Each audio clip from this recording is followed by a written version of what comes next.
First, launch the Manager app from the dock.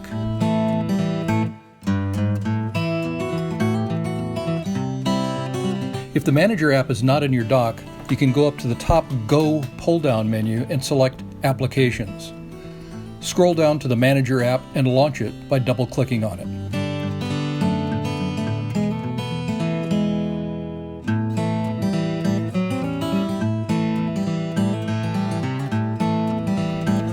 In the upper right, select Self-Service My Apps.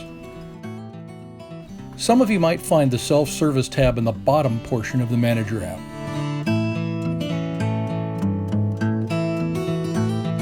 Wait for the app choices to load. This is where you'll find apps like Office 365, Air Server, and anti-malware apps.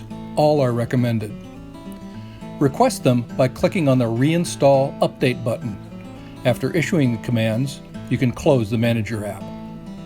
Installation of the apps can take anywhere from a few minutes to a few hours. You will find them in your Applications folder.